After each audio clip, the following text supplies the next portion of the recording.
Welcome to Mom Alternative, where we react to some of the craziness that's out there in the mom sphere today. Today we'll feature, does your husband hold being a higher earner over your head? What's the deal with rice cereal? And is it normal to feel separation anxiety as a first-time mom? Our first thread of the day is titled, If You Can Make the Same Amount of Money. My husband makes a lot more money than me, and when I ask him to do something, like for instance wake up at 10 a.m. on Saturday instead of 1 p.m., his response is, ask me to do that when you can make the same amount of money. We have a kid and I don't want to jump to conversations or divorce, but I'm curious of what you would do. I want to start by saying I think that she typoed there, and what she means is that she doesn't want to jump to conversations of divorce, which makes sense. It would be a little bit overkill to try to divorce your husband over this type of problem. But otherwise, I think the problem kind of makes sense. In general, there's obviously a complete lack of context in this thread. So we don't understand exactly why, if you take it purely at face value, if he says, hey, he doesn't want to wake up at 10 a.m. on Saturday instead of at 1 p.m., then I'm pretty sure anyone with half a brain cell will go, what the hell, that's completely ridiculous. Now, if you add a little bit of context to that, like, for example, he works a night shift or he has a late evening shift, and therefore his sleeping in time is kind of part of his sleep time, then obviously the situation changes quite a lot and the request becomes a much higher one. There is some element where, there's kind of two sides to this. One side is, yes, he is kind of holding being a higher earner over her head, and that's not good for their relationship. The other side, though, is this total lack of context, because there are very many different ways, or there are very many different reasons this kind of statement could have come out. So, for example, he could be worried about the state of their finances and frustrated that he has to work so hard in order to earn so much money.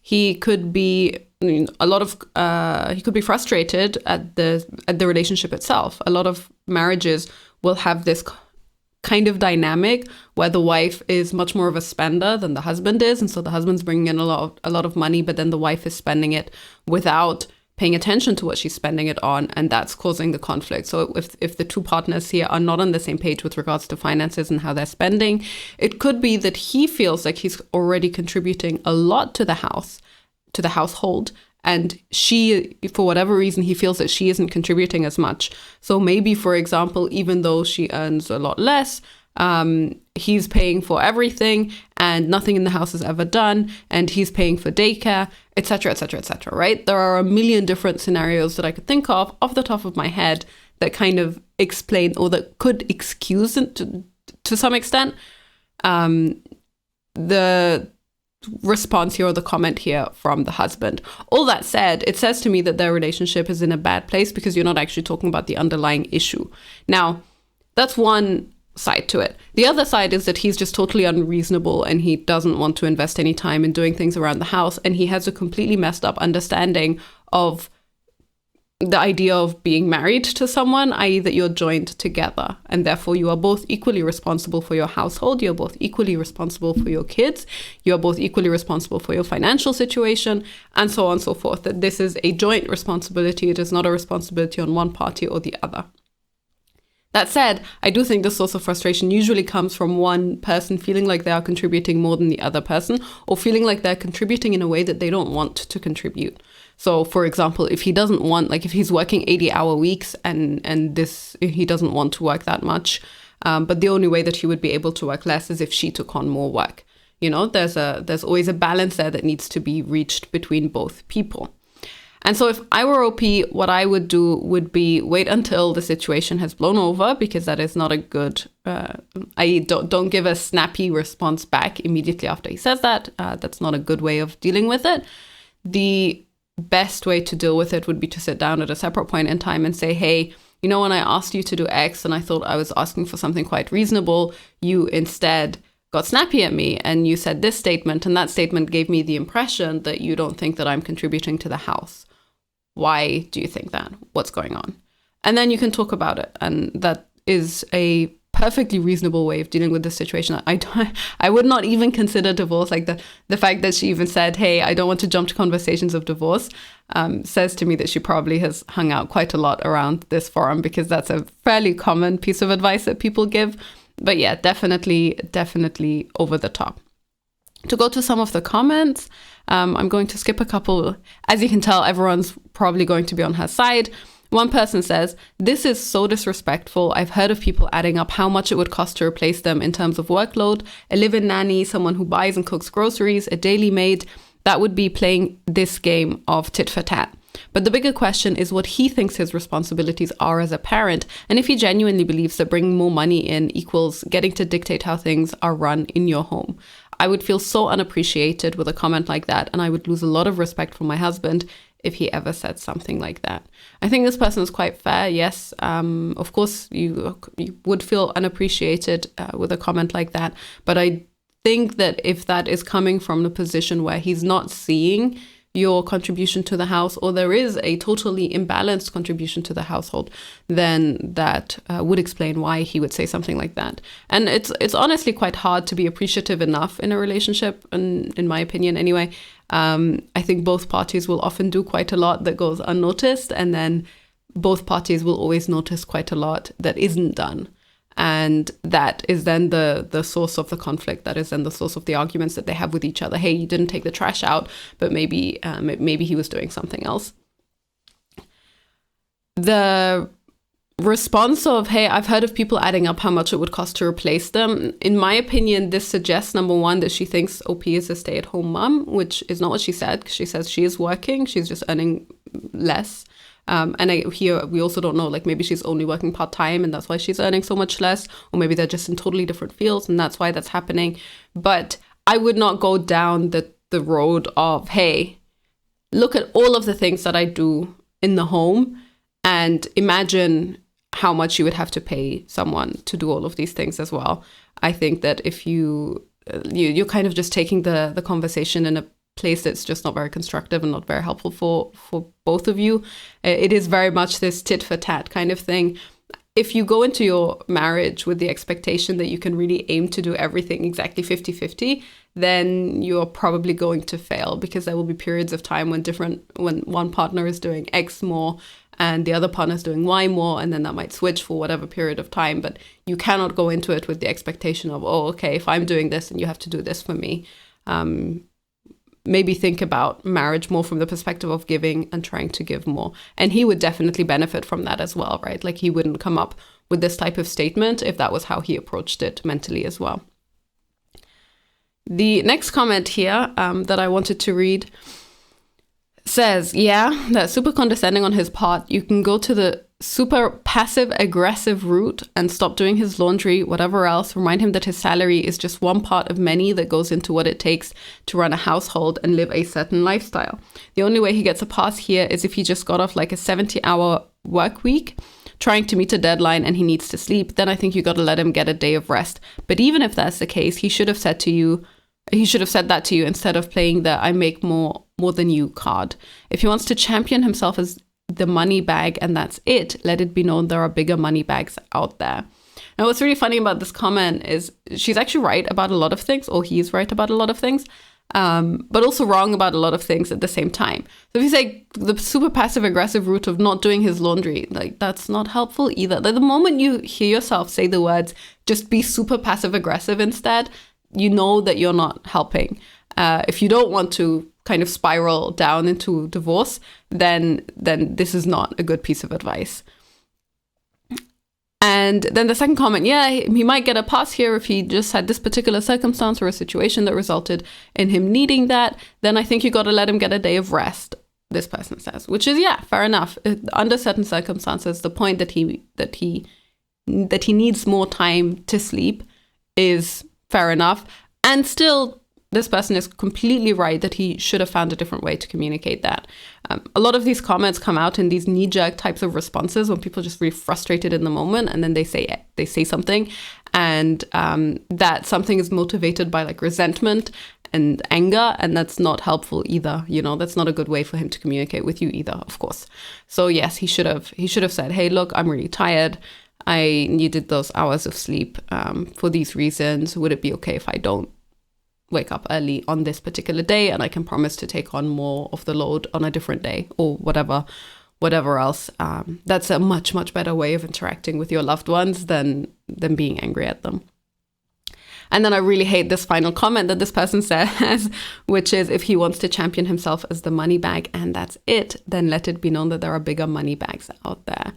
That is not a good attitude for any mother with kids to have. You should definitely want to try to preserve your relationship as much as possible. And it's much better for the kids to be there with their biological parents rather than to have this kind of blended family setup, which causes a whole host of different problems. That's number one. Number two, the amount of confidence that you would need to find a better man who is richer than your current husband, who was happy to take on another man's child and so on, is really not that high. So I just wouldn't have this thought. And I think it's a really unhealthy and really unhelpful thought to have when you have any kind of conflict within your marriage. Looking at the conflict itself, it's not a conflict that's at the end of the world. Everyone else, by the way, in the comments says, oh my God, he wants to sleep in until 1 p.m. Is he a parent? Yeah, fair enough. Obviously, like I said, if you take these things at face value, then the way that OP wrote it makes it very difficult to take the husband's side, but you can also immediately tell that there's a ton of context that's missing here. And so OP, it's much, much better to simply talk to your husband at a different time and to ask him why he's so frustrated and why he's so angry if this is something that you don't know, and to try and get at the source of the frustration. And then maybe after all of that, you can tell him, hey, it wasn't really cool that you talked to me like that. Maybe next time you can say something else instead. Our next thread of the day is titled Rice Cereal. OP says, my mother-in-law, since before my son was born, has been talking about rice cereal. I'd said to her then that recommendations had changed in the 40 plus years since she's had babies, and that I wasn't planning to give it to my son. She seems to disregard things I say when she has a differing opinion. So since then, she's probably mentioned it at least another dozen times. At this point, I just ignore her when she brings it up. Even when her best friend, my husband's godmother, came to visit, she brought it up and was talking about how you just make the hole in the bottle nipple a little bit bigger, etc. Mind you, she has no children of her own. I think I mentioned that it wasn't really something that's recommended anymore, but didn't make too big a deal about it because we don't see her often and she won't be feeding him most likely. My son had turned 6 months and had his checkup a few days ago. My husband called her to tell her about it, weight and height and things, and said, guess what he ate today, since the pediatrician gave the okay for solids. And her guess was rice cereal. I seriously don't know what this woman's obsession is with rice cereal, or why she's so insistent that we give it to our son. I heard him having to reiterate to her that he's our son, so I can only imagine that she was pestering him, that I make most of the decisions, which may be partially true, but I do most of the research for the stuff, so I feel like he trusts my choices. I can't wait to find out what the whole conversation was.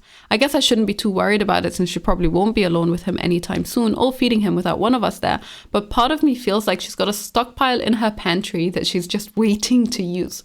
She is generally a nice person, but in some cases she's very overbearing in her opinions that no one asked for. And not saying that there's anything wrong with rice cereal to anyone that does feed it to their child, I have just chosen not to. End of rant. Thanks for reading. So obviously this person was just venting, and it's fair enough to vent when these things come up. They actually do also come up with my in-laws, who are also great people.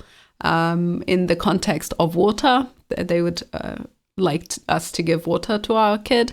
And also in the context of those, baby walkers, but the kind that you actually put the baby inside so that they can, in theory, learn to walk safely without having any fear of falling, that pretty much everyone knows now can delay walking and are not very good for your kids. Honestly, I think these things are motivated. Like, I think OP was being a little bit uncharitable here.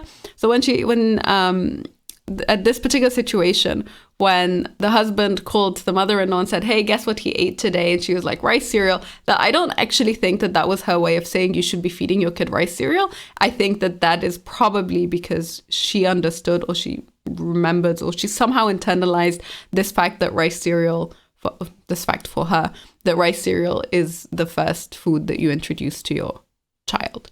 So I'm pretty sure that that's what was going on there. I don't think it was an obsession thing. I think that people find it very difficult to update knowledge or like truth knowledge that they knew to be true 20, 30 years ago. Because it's been ingrained, that they've believed that to be true for so long, that the idea that things have changed to the extent that these things are not true anymore is really hard to change in their heads, like to really properly believe that. I think that's one aspect to it. I think the other aspect to it kind of happens all the time with regards to parenting topics. The suggestion, now that, things have changed, say you are a mother or a grandmother now, but when you were a mother, you fed your kid a lot of rice cereal. And now the recommendation is don't feed your kids that. And I think a lot of people go, oh my God, what if I did something bad to my child? And instead of trying to process that as a feeling or as a fear, I think most people go, oh, well, this must be wrong. Of course, there's nothing wrong with rice cereal. It's completely fine. You're completely fine. And there's no reason not to continue doing it, right? So I think those are the two aspects that make it really, really difficult for grandparents to kind of upgrade and change their opinions about many of these things that they do and they experience when they're parents. You can read some of the comments. The first person says it's a generational thing for sure. And I comment on other posts saying this all the time, but they are obsessed. I mean, genuinely obsessed. They used to put rice cereal in babies' bottles starting at like 4 weeks because, quote, it'll make them sleep all night. And they absolutely refuse to believe that rice cereal isn't recommended anymore, that it has very little nutritional value. They won't listen to pediatricians or experts. And yeah, honestly, this is one of those things where you would say a very, very good marketing campaign really just dug its claws very deep into their brains and into their psyche. And it's just hard to change your mind after that because you believed it for so long. This person backs that up. She says, hey, it was because it was shoved down their throats when they had babies. They had TV ads for it and it was readily available next to formula that was also shoved down their throats as the only acceptable standard. They struggle to hear that their parenting absolutes in today's world are wrong. It makes them feel like they have nothing to offer and it becomes an ego issue to remain relevant and as a source of knowledge. I think that this is a little bit unfair. Like, I don't think it's so much about ego per se. I think maybe to the extent that some people just want to be helpful and they want to share their knowledge and they want to share their experience. And some part of being a grandparent is also reliving your experience as a parent. And that's, that feels very special and very close to you. But yeah.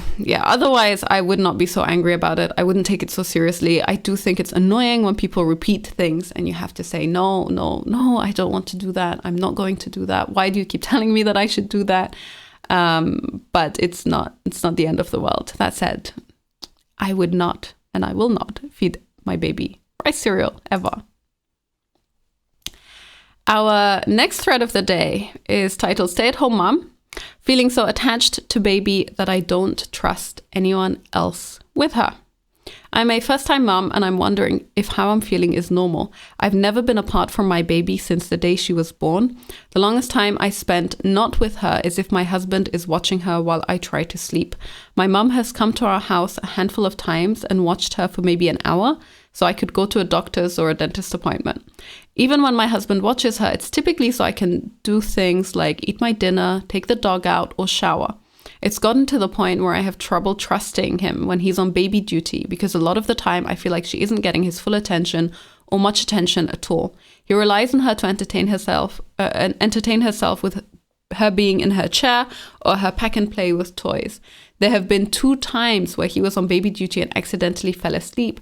Normally this wouldn't matter considering it would be overnight or early morning hours, but the baby has woken up and he hasn't heard her fussing or crying.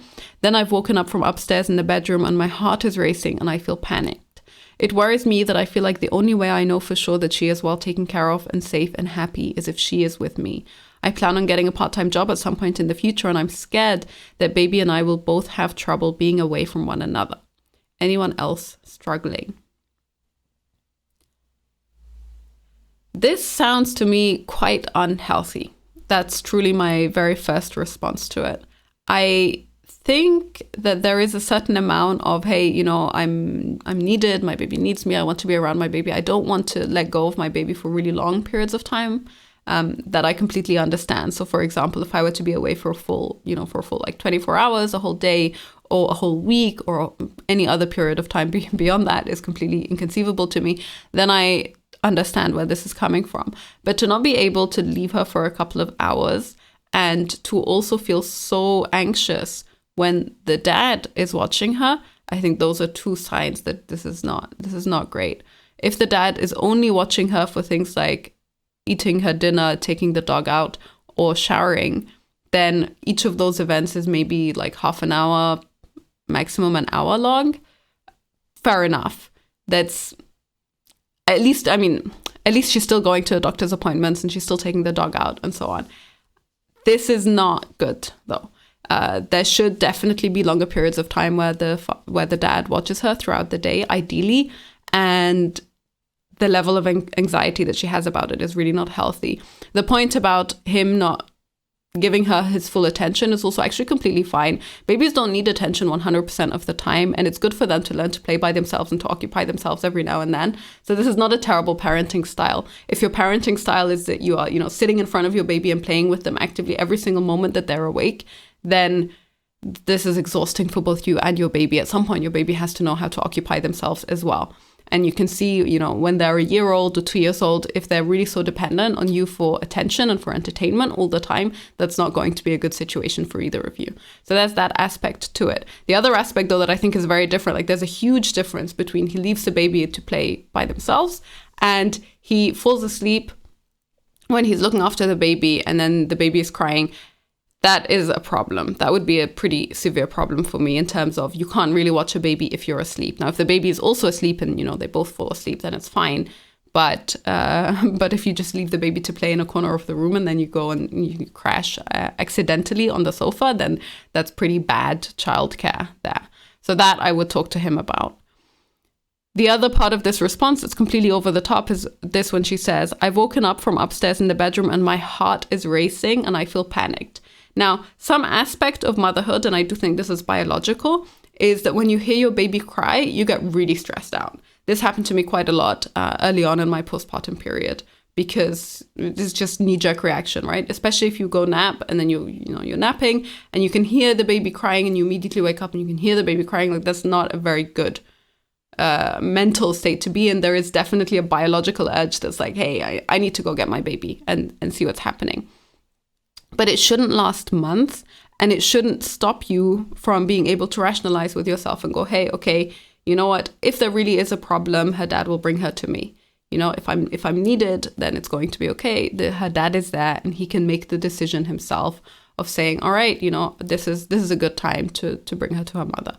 So OP, I think some element of what you're feeling is probably natural, but it seems to me like it's a little bit overboard. Sounds a little bit like too much anxiety for me. And so if I were you, I would try to work on finding short periods of time that I go away from the house, where I'm completely away from the baby, where I can't watch how the dad is interacting with her, and at the very, very least get comfortable with having him look after her, then try to get comfortable with another person spending time with her, and so on. Just really build up slowly.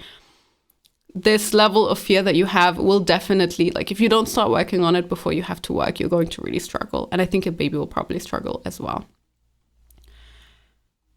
The comments, I would say, generally speaking, back me up here. A lot of people say this. The first person says, this sounds like postpartum anxiety. I would talk to your provider and try to find a therapist. A lot of people do say, I feel the exact same way. I could have written this. And so I think some element of it is pretty much universal to the experience of motherhood. One person here goes on a longer story about trying to drop her baby off at daycare. Says the first day she was there, I was basically glued to the camera. But with each day that went by, that she was happy when I picked her up and she slept well and was happy at drop off, my nerves subsided. No, there's no one on the planet, dad included, that cares for a baby like their own mother, even other mums. You can just read baby better than anyone else. That being said, it doesn't mean that other people can't care for her perfectly well and keep her safe and happy. It's just an adjustment. And the more you leave her with your mum or husband, the easier it gets. Exactly. So it's just definitely some element of it is practice and just taking a little bit of time and doing it. And maybe it's worth also thinking about it from the perspective of that you cannot expect or wish for your baby to want to only ever be comfortable with you and only you all the time, right? Baby needs relationships with other people in her life as well, and therefore other people in her life need to be capable of looking after her, and she needs to be happy, capable of being happy around them too. And all of that just takes time and a little bit of practice. The next comment says, I feel the same way, except I do trust my husband with her and feel at ease when he has her. But anytime anyone else is holding her, it makes me incredibly anxious and uneasy, especially if someone tries to leave the room with her. I have to be able to see her at all times when she's with someone else besides my husband. I'm also a first-time mom who stays home to care for her. I've only been away from her for 2 hours. I don't really care if people think it's not normal. I'm listening to my motherly instincts. I would rather be a little overprotective while she's dependent on me rather than be too carefree and let something happen to her because her father or I were not there. She won't need me forever, and I genuinely love being there for her and being her everything right now. Call me selfish too, but I don't want to share her with anyone but her father. She's growing too fast. I don't want to miss anything. Now, I find this really sad. I kind of really disagree with this. I don't think that this is normal. And I know she says, I don't care if people think it's not normal. I'm listening to my motherly instincts. Now, I am also a very firm believer in listening to your motherly instincts because I do think that your instincts will usually guide you right. That said, this is within a normal realm of behavior. Listening to your motherly instincts, to me, does not mean going with every emotion that you feel, going max, like every single little thing that you're anxious about, being like, all right, cool, that's fair. I'm going to continue being super neurotic and controlling over this thing so I can control my anxiety. I don't think that this is what motherly instincts are about. I would try to separate those two things out for myself, at least. So for me, the moment that you are anxious and you're living with anxiety and that anxiety is at a point that's a little bit unreasonable and you're a little bit controlling with it, this is a huge sign that you can't just follow what your natural urges are in this situation because it's not healthy for you and it's not healthy for your baby and it's not going to be healthy for your family in the long run. So I get where she's coming from in terms of, hey, I'm for as long as she's dependent on me, I really want to be there with her and be there for her. But it's not, this isn't good. If anyone else is holding her, it makes me incredibly anxious and uneasy. That's not a good sign. That's not a good thing. That's how I would deal with this particular situation. I hope that anyone else who experiences something similar has a bit of an easier time kind of learning to let go slowly. It's not good when mothers are too controlling over their kids. It's really, really unhealthy, especially for the mother. But I don't think it's very healthy for the kid either, who then learns to be even more dependent over time when they could be so much more independent at a much earlier age and capable of doing so much more by themselves if that dependence wasn't reinforced repeatedly by the mother's behavior. Our next thread of the day is titled, My Dear Loving Husband, brackets, insert eye roll emoji. So I'm still rocking the stay-at-home mom role for now, which I love, but I'm ready to go back to work and be around other adults. This means I'm the main caregiver of our sweet little coconut for 5 days of the week, plus a chunk of the evenings and part of the weekends. This also means I see and observe little guy's daily routine, respond to his needs, have figured out, I think, his sounds and their meanings, know how much he'll typically eat, how he falls asleep for naps and his nap cues, how he plays, when he wants to move around, he gets bored, etc., etc. You know, things we all learn as we parent and raise our sweet babies. Well, my dear loving husband is a great dad who's very involved, but oftentimes, when he talks about our little guy to others, he'll say something totally off about his daily routine or his naps or what have you. And I'll say, well, he typically does this and this, not this and that. And my dear loving husband will say, oh no, he does it that way. I see him do that all the time. And I just look at him and say, oh, really? And I let it go. It drives me nuts that he thinks he sees more than I do and is so adamant about it. Anyone else have this issue with their partner or other family member? Honestly, this one sounds to me a lot like not being able to accept that other people have a different perspective and read the same types of behavior in different ways. Now, I can see this being annoying if this is someone who spends basically zero time with your child. So, for example, if it's the grandparents come over once a month and then, you know, they have all of these opinions or thoughts or statements about, oh, okay, look, your baby's hungry right now. And you can tell, obviously, if your baby is hungry a lot better than they can. I kind of understand a little bit being annoyed by that scenario. I understand also if you're a stay-at-home mom, then you're with the baby 100% of the time. So you see a lot more behavior. But with the dad, I actually do think that's a little bit different. Now, That said, I did have a period of conflict with my own husband where he would say, for example, this is his cry sound, and this is his crying sound when he's hungry. And I would say, look, I literally just nursed him. What do you mean he's hungry? Eventually, after a while, I realized that yes, that he does make that sound when he is hungry, and yes, at those times he is hungry despite having just nursed. But he did not usually cry like that to indicate hunger with me. So some aspect of this is that babies will behave differently depending on the caregiver as well, right? And that's because they understand that there are different adults in life. They can keep track of the different people that they interact with on a regular basis. And they understand that, okay, with this person, I do X, with that person, I do Y, because that's just naturally how their relationships develop with those people. And so it's completely fine for him to have a different perspective and a different opinion than you. I don't think that these are quite as right and wrong as people convince themselves they are.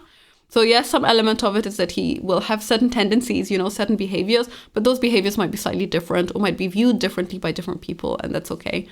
I think it's sad. I mean, she says, my dear loving husband is a great dad who is very involved. So I would probably guess that he's spending a ton of time with the kid as it is. And this is one of those conflict sources that I would just ignore. Comes for me a little bit motivated by this sense of, I know my child best, and that's fine. It's fine for you to know your child best. It's fine for him to have a different opinion about what your child needs at a particular moment in time. It's fine for you to not be on the same page all the time as well, because you're just different people and you have a different perspective, and that's okay. That's part of parenting as a couple, right? And not being just a single parent. That's my personal opinion here. Now, pretty much everyone kind of agrees with her. The first person says, hey, my husband does something similar. He's been back at work for 6 weeks, and when people ask us questions, he answers them with how our baby was 6 weeks ago. Not sure if your husband was home for a period of time, but I think those first 6 weeks were really tough and made such an impression on my husband that he's forgotten all the new things and changes in our little one. I hate to constantly correct him, but I also don't want everyone thinking my baby fusses all the time when he's actually a really happy and smiley baby now. Now, see, this one I completely understand a lot more in terms of I wouldn't want my husband to be presenting a different impression of my child, especially a negative impression of my child, to the rest of the world, whoever it is that he happens to be talking to at that moment in time. So I think they're getting on the same page is fine. But otherwise, I would still stand by what I said in terms of it's completely fine for you to have different perspectives. One person says, my husband doesn't even know how to care for our baby, so at least you have a husband who tries, which sounds quite sad. The next person says, yes, they're not all husbands. So annoying. I try to look at it from the perspective that at least he cares or has some knowledge. I think new dads have a lot of insecurity about their roles and feel unimportant. I can tell myself that my mom friends probably know I'm right anyway and choose not to die on this very correct hill. Exactly. So there's no reason to try to die on that hill. The very final comment that I will read out is, my husband sometimes does stuff like that. I think what makes it bother me is that it's a clear indicator that he's not spending much time with her, because if he was, he'd know her better. That just makes me sad. But he works and it's not his fault. He's very hands-on when he's around. It also makes me realize that no matter what, I will always be my baby's everything while she's this little, and even leaving her for a few hours makes me feel bad. And this is another one of those very perfect examples of how maternal anxiety can really, really hold you back and can really hold your baby back. I don't think that it's a clear indicator that he's not spending much time with her. I think that it's a clear indicator that he sees different things than you, whatever those things are. If that's a result of him spending too little time with her, then that's one thing. But especially when you are trading time in terms of being a stay-at-home parent and then having someone else who goes to work and who is only hands-on during the hours that they're available, then you're just expecting too much. Even if you are both to spend the equal amounts of time with your kid, chances are you'll probably still not read the situations or read their behavior in exactly the same ways. And that's just a normal part of being different people. So I'm sad for everyone who has husbands that are not engaged, who has husbands that don't spend time with their kids.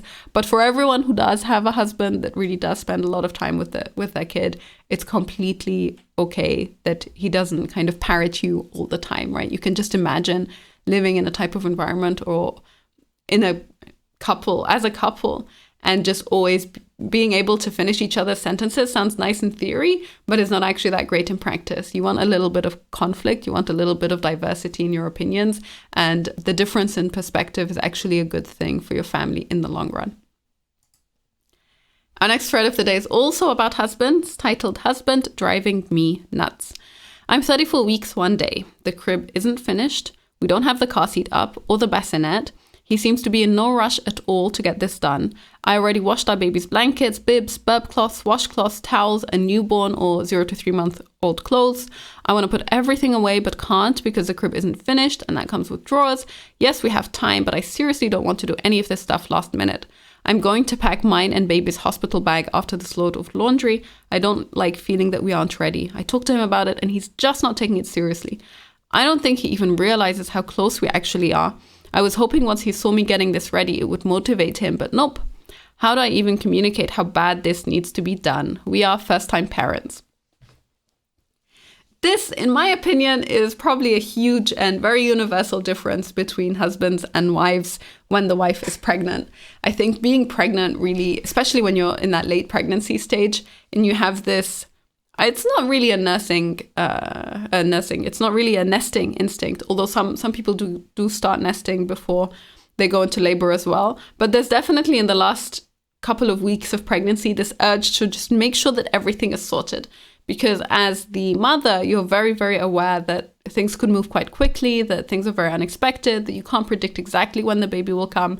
And there is this, it's just like a weight in the back of your mind where you're like, oh my God, I just need this stuff to be ready.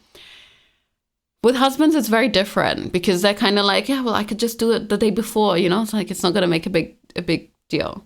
Now, I would probably say in terms of just communicating how bad this needs to be done, I think the failure that most people run into, and I'm 100% guilty of this myself, is you kind of get annoyed and you get naggy and then you get frustrated and then you get pissy and then it just spirals from there. And then it becomes he's not doing it because he's annoyed at you and you are even more angry that he's not doing it and you end up in a vicious circle where you're just arguing about these things for absolutely no reason. So the best way to approach it, or the way that at least worked on my husband, was to just really sit him down and go, look, I completely understand that you don't think that this is urgent, and I get why. I know we still have, I'm only 34 weeks pregnant. I know we still have a couple of weeks before anything is close to happening. But you have to understand this is a gigantic weight on my shoulders. It's really stressful for me. I just cannot relax as long as I know that this hasn't been done. And so I really need you to do it at some point very soon. Please. And then you stop, and that's it. And when I said that to my husband, honestly, he did it on the same day. Like when I really asked him to, from that perspective of like I need you to do this for this reason, then I think most husbands do kind of jump in. You can really see though the anxiety that comes out. The first person says, so far regarding the babies, my husband has only put the cribs together and painted. I'm having twins, so tons of back pain, and I'm really tired, but he just moseys along and takes his time. You can read just how annoyed everyone is. Like, it's truly a universal experience. I think a lot of mothers do experience this quite a lot. And she says, she talks about the renovations that they had and so on. But essentially all she does is reiterate a lot of what OP does and say, look, okay, I'm really tired and I've been doing all of this stuff and I can't do XYZ and my husband isn't doing it. And, some part of having a baby just comes with this element of stress, I guess. You can't prepare for it all. You feel like you should be able to prepare for it all. And that's part of the source of frustration and why it ends up in arguments. One person says, I actually have cried doing some of these things because I really don't feel like it, but I also have an overwhelming need just to do it. Guess that's my nesting. So I guess other people would also kind of fit it a little bit under that nesting instinct. I think also too, my fear that they can come anytime makes me really want to make sure I have stuff ready. The mess in other areas in my house is driving me insane, and I just wish he had some sense of urgency to help me with it. I'm sorry he hasn't been much help to you. As time gets closer to having babies, I really wish some men would see that things need to be ready. Don't push yourself too hard. I've made that mistake a few times and was sore for days. Yeah, and then everyone else talks a little bit about their nesting stages too. I really understand where this is coming from. I suspect that this is not one of those conflicts that will ever go away completely. I think that husbands get a lot better if you talk on a slightly different level and you approach them in a different way. But there will always be a fundamental difference between women having this biological urge and this need to make sure that everything is really perfect and ready and all good for their kids, for their babies. And husbands just feel like, yeah, I mean, it's not a big deal. I can do this at any time. Our final thread of the day is titled simply, "What would you do?" Says this is not a debate on COVID or my boundaries. I'm just curious what others would feel or do if they were in my shoes. I just had a baby a week and a half ago. I have a 2.5-year-old and a 19-month-old. My mother-in-law was a huge help to us postpartum. We were all very cautious about COVID and have only allowed immediate family to meet baby while masked.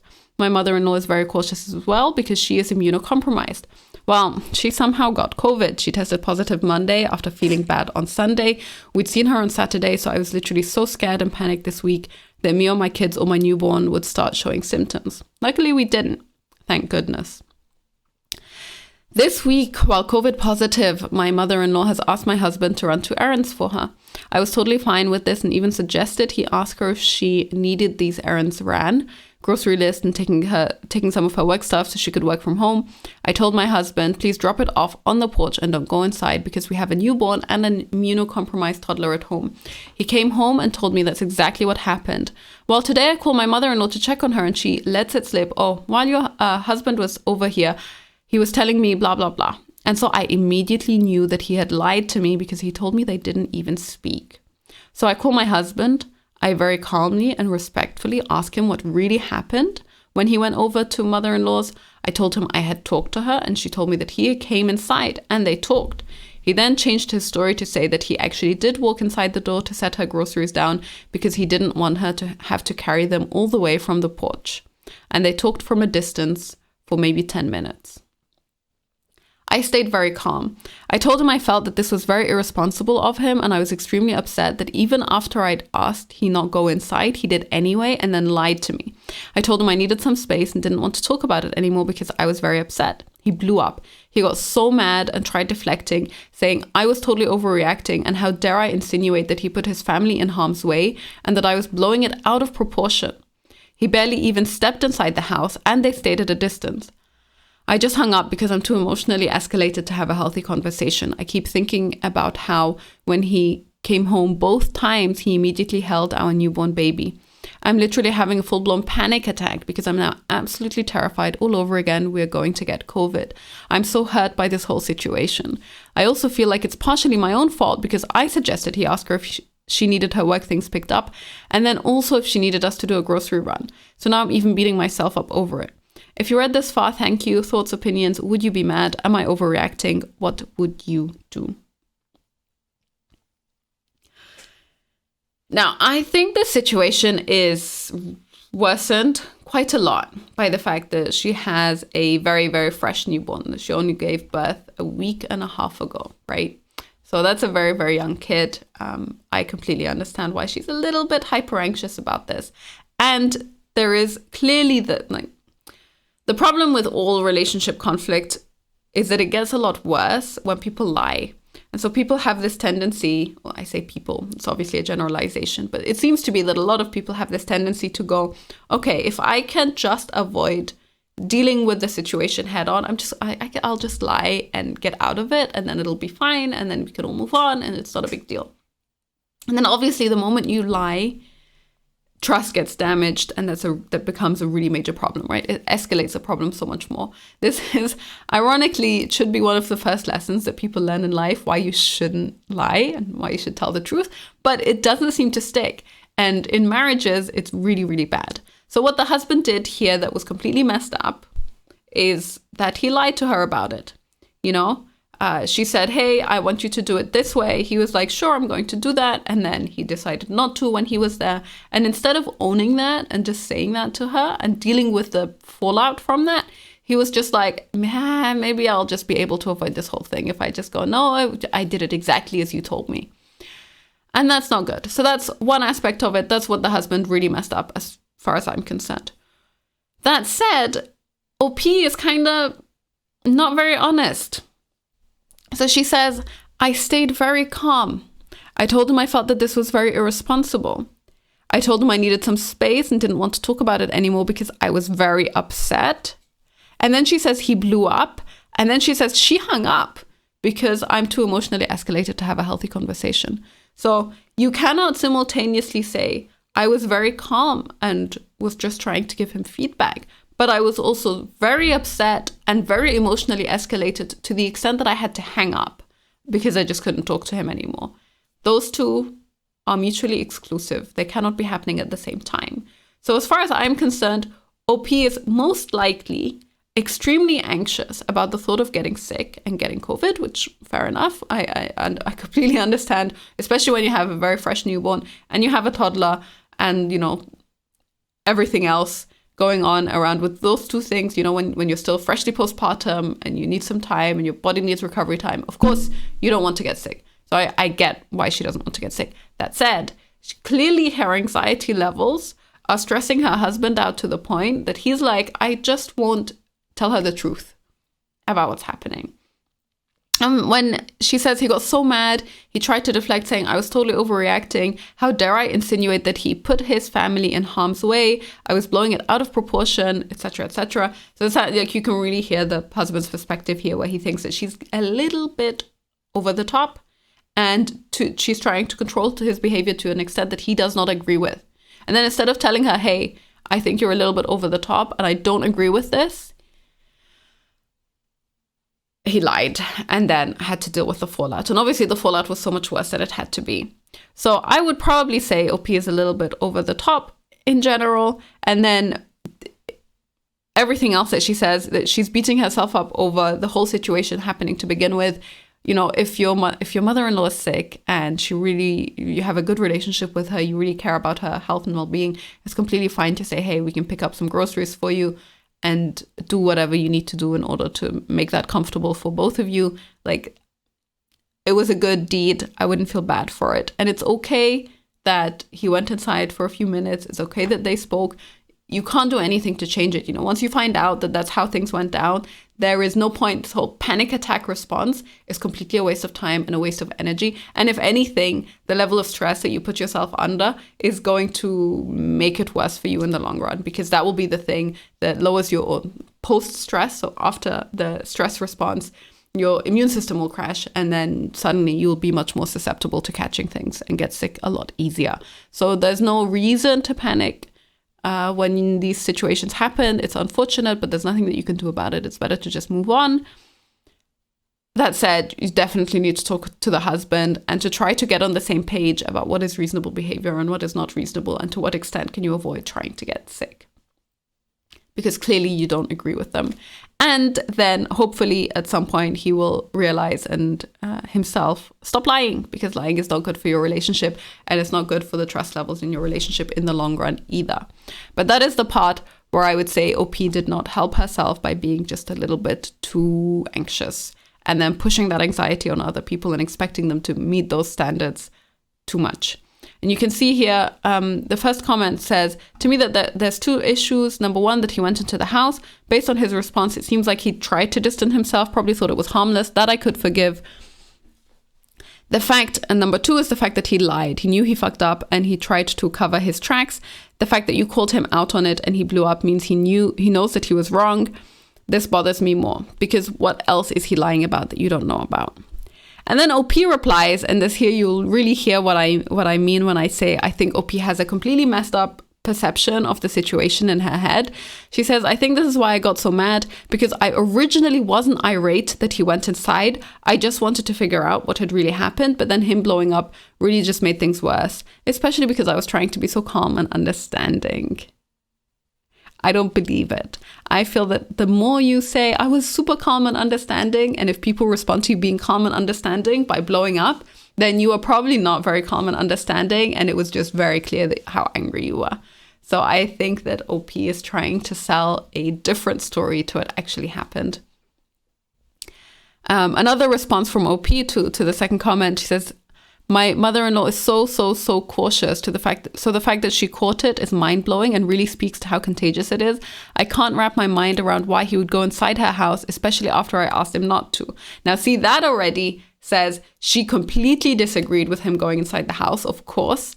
And when she called him up to be like, hey, did you go inside the house? It wasn't from the perspective of, oh, I was just wondering, you know what happened? It was, how dare you do this? And why did you do this? And we had this conversation before you went. So clearly OP was pissed the whole time. And then she says, I just have no idea how to approach it. And I don't even want to speak to him, even though I know that's childish of me. I'm just so mad. So ultimately, OP, I think you are setting yourself up for failure by putting a little bit too much stress on your husband to do things your way when he doesn't agree and he doesn't want to. The final comment that I'll read is this one. She says, I take COVID very seriously. Your fear and worry is understandable. It's a scary time for everyone, especially mothers of young babies. But I also think how you approach things determines what outcomes you get. I had very strict parents, so I got very good at bending the truth. Did you discuss with your husband about what you feel are the minimum acceptable precautions and hear his side of it? I feel that many times when the husband is breaking your rules or allowing boundaries to be crossed, it's because he doesn't fully agree. And if he feels like he can't discuss something with you, he'll tell you what he thinks you want to hear and then go ahead and do what he wants anyway. I'm not saying he wasn't wrong. I'm just saying that there are healthier ways to establish and enforce boundaries when it comes to spouses. Exactly. That is 100% what I'm saying. Your husband is a grown adult man who can make his own decisions. You can also assume that he cares about the health of the family and the health of your baby as well. And if you try to approach talking to him from that perspective, I'm very sure that he will respond to it differently, because it's very clear from what you say and how you describe the situation, OP, that he got very insulted and offended at the insinuation that he's the one putting the family in harm's way by doing XYZ. And then OP says, I really appreciate this perspective. I have really bad anxiety. And my husband has admitted that he finds it hard to discuss things with me because I feel so strongly about them. The thing that bothers me is we've both been on the same page about COVID. Very recently, he started to become more relaxed. So I definitely think we should revisit the topic. And there you are. That is the source of the conflict that happened here. It's not so much about COVID. It's not about how you deal with it. It's not about to what extent you try to prevent yourself from catching it. It's not about looking after your babies and trying to make sure that your newborn baby doesn't get sick. It is the fact that when you have a ton of anxiety, it really influences how you interact with the people around you. And when people around you think you're being unreasonable, then it's really hard for them to be honest with you. And the moment it's hard for them to be honest with you, your relationship breaks down because your communication breaks down. So that is the ultimate cause of this particular conflict. I think, OP, you need to have a sit down with your husband, and you probably need to think about your anxiety and to see exactly how it's manifesting itself in your life and what it's causing, because one of the things it's causing is a ton of conflict in your marriage, and that is conflict that can be avoided and that can be solved. All right, if any of you disagree with any of my opinions about anything, feel free to leave a comment down below and I'll reply to it. See you next time.